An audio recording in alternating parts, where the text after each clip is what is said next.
Bonjour, bienvenue pour cette nouvelle vidéo qui porte sur le chapitre 7 du cours La monnaie et le financement, et sur la question 3 plus précisément, qui crée la monnaie?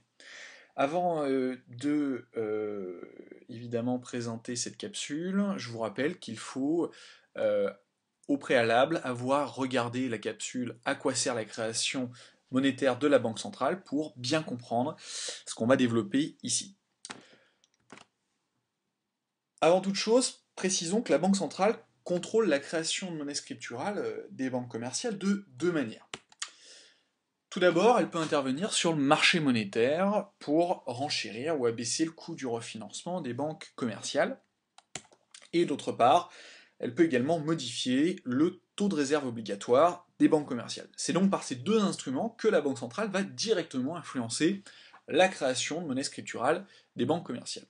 Dans cette vidéo, nous allons nous concentrer sur le premier point. Le deuxième point fera l'objet d'une autre vidéo. Donc la question qu'on va se poser, c'est de savoir comment la Banque centrale contrôle la création monétaire des banques commerciales uniquement par le biais du marché monétaire. L'influence par les taux de réserve obligatoires, je le répète, fera l'objet d'une autre vidéo. Avant de débuter la démonstration, je vous propose de revenir sur deux définitions importantes. Tout d'abord, le marché monétaire, qu'on peut définir comme le marché des capitaux à court et à moyen terme, sur lequel les banques commerciales, ainsi que d'autres institutions financières, comme la Banque centrale, et quelques entreprises s'échangent des liquidités. La liquidité peut être considérée comme la caractéristique d'un actif financier qui peut être acheté ou vendu à tout moment. Pour simplifier, dans le cas présent, on peut réduire la liquidité à la monnaie, et donc dire que le marché monétaire est le lieu où s'échange de la monnaie.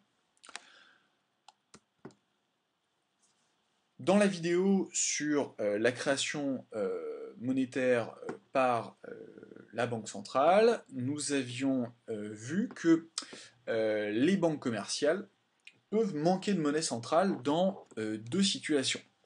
Tout d'abord, lorsqu'elles règlent des soldes de compensation, et d'autre part, lorsqu'elles souhaitent acquérir des billets pour satisfaire les retraits des clients auprès de leur banque, lorsqu'ils sont face à un distributeur. Donc dans ces deux cas, la banque commerciale doit évidemment se procurer de la monnaie centrale. Pour ce faire, elle va aller sur un marché monétaire et donc emprunter des liquidités, soit auprès des banques commerciales, soit auprès de la banque centrale. Tout ce processus s'appelle le refinancement. On dit en fait que dans ces deux cas, lorsque la banque commerciale va sur le marché monétaire pour acquérir de la monnaie centrale, on dit qu'elle se refinance sur le marché monétaire. On peut schématiser ce qui vient d'être dit simplement.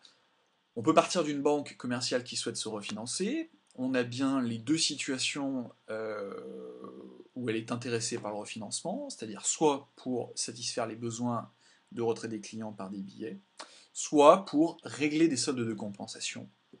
Dans ce cas, elle se rend sur le marché monétaire, et là, elle peut rencontrer deux acteurs, soit des banques commerciales qui ont des excédents de liquidité, soit la banque centrale. À partir donc de cette réflexion générale, nous allons essayer maintenant de comprendre comment la Banque centrale peut directement influencer la création monétaire, c'est-à-dire de la monnaie scripturale, des banques commerciales. Pour bien comprendre ce processus, il faut tout d'abord bien savoir que une banque commerciale qui a besoin de liquidité et donc qui va se refinancer sur le marché monétaire, eh bien, doit payer des intérêts qui sont fixés par un taux d'intérêt. Il y a deux types de taux d'intérêt que l'on peut retenir.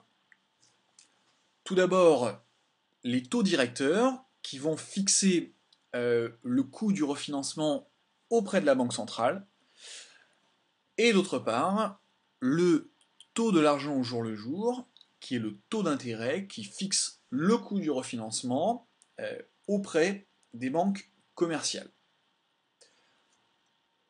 Pour simplifier, nous parlerons des taux directeurs au pluriel, car il y en a 3 normalement. Et puis, de la même manière, pour les banques commerciales, nous allons parler du taux de l'argent au jour le jour, et non pas de l'ensemble des taux pratiqués par toutes les banques commerciales. L'avantage du taux de l'argent au jour le jour est qu'il est une moyenne des taux pratiqués par toutes les banques commerciales. Donc il faut bien comprendre ici que le refinancement n'est pas gratuit pour les banques commerciales, qu'elles ont à verser des intérêts à chaque fois qu'elles se refinancent, et ces intérêts sont fixés par effectivement des taux d'intérêt, soit le taux directeur, soit le taux de l'argent au jour le jour. Or, la Banque centrale, en fait, va pouvoir influencer directement et indirectement les conditions générales du refinancement sur le marché monétaire. Elle peut influencer directement ce refinancement, ce coût du refinancement, par le biais des taux directeurs. Elle va augmenter ou baisser ces taux directeurs, et donc augmenter ou baisser le coût du refinancement pour les banques commerciales. Mais elle va pouvoir également influencer indirectement les conditions du refinancement sur le marché monétaire en influençant directement le taux de l'argent au jour le jour qui est pratiqué par les banques commerciales. En effet, le taux de l'argent au jour le jour suit globalement l'évolution des taux directeurs. Donc lorsque les taux directeurs augmentent, le taux de l'argent au jour le jour augmente, et lorsque les taux directeurs baissent, le taux de l'argent au jour le jour baisse. Donc on voit par ce biais-là comment la Banque centrale va en fait déterminer les conditions générales du refinancement sur le marché monétaire et donc le coût du refinancement. Maintenant nous allons voir comment ce système influence directement la création monétaire des banques commerciales. Pour ce faire, on peut partir d'un schéma. Supposons tout d'abord une situation où les taux directeurs fixés par la Banque centrale augmentent. On l'a vu, ces taux directeurs vont influencer le taux de l'argent au jour le jour des banques commerciales. Donc si le taux directeur augmente, le taux de l'argent au jour le jour augmente. Il en résulte évidemment pour les banques commerciales un coût plus important au niveau du refinancement.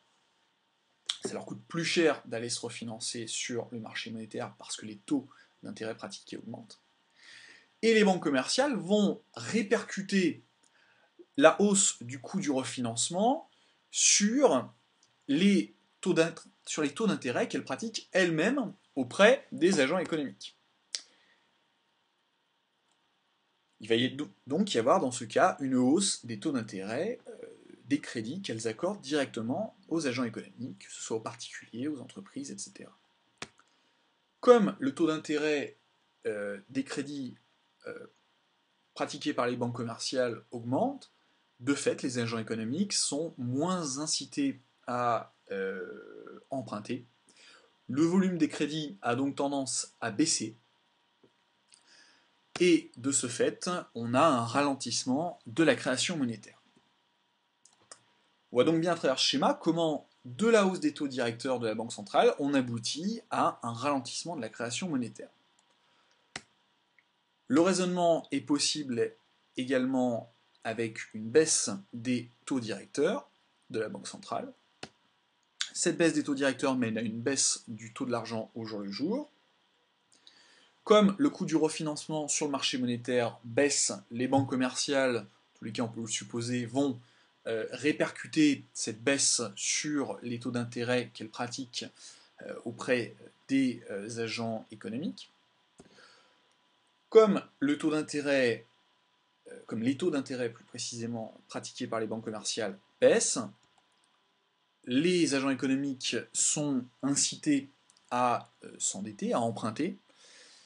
Il y a donc une hausse du volume des crédits accordés par les banques commerciales, et il s'ensuit évidemment une augmentation de la création monétaire. Voilà pour cette vidéo, merci.